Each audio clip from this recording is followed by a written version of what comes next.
la Horlière du Trou du Sable. Au terme de la rue de la Gare, après l'ancienne clouterie, nous montons le petit chemin empierré, à droite. Le chemin sur lequel nous marchons repose sur le faîte de la toute première Cuesta Gomez. Il passe sur un lit de galets de granit et quartz qui a protégé de l'érosion une assise de sable déposée sur des roches de grès. D'où cette butte à pente courte côté nord et prolongée côté sud, où s'enfoncent lentement les roches. C'est cela une cuesta. Dans les années 1800, les hommes ont extrait du sable des deux côtés de la butte. Cette activité a donné le nom de trou au sable au terrain où nous nous trouvons. Derrière nous, côté nord, juste derrière la gare, en creusant la tranchée pour poser la ligne de chemin de fer, les terrassiers ont rencontré du schiste.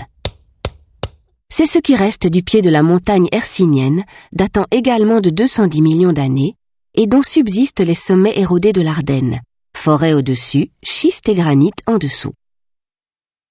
Au sommet du chemin, depuis la ligne de crête qui sépare les bassins de la Semois et de la Rulle, en regardant vers le sud, nous contemplons le bassin parisien, une ancienne fosse de la mer Triassique, vieille de 250 000 ans. Ce vaste espace se prolonge jusqu'au centre de la France et s'appuie au Massif central, aux Vosges et au mont du Jura. La mer a été progressivement comblée par les débris de l'érosion des montagnes qui l'abordaient, comme aussi par des mouvements tectoniques qui en relevèrent les fonds. En hiver et au printemps, les champs labourés révèlent encore ces débris. Du sable, des marnes, des argiles, des grès, des galets et des brèches de granit. On découvre aussi nombre de fossiles, coquillages et restes d'animaux. On a même trouvé des os de dinosaures lorsqu'on a construit l'usine de traitement d'immondices que vous apercevez au sud-est. Imaginez que nous sommes à un endroit où les vagues venaient frapper la plage il y a 250 000 ans.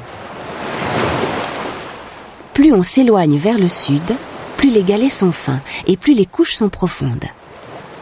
Ces couches de sable, marnes et galets constituent un réservoir énorme d'une eau de qualité captée par les communes et par l'usine Valvert que l'on devine au fond du paysage derrière Étals. Mais continuons notre route vers l'ouest, vers la villa gallo-romaine de Mageroy.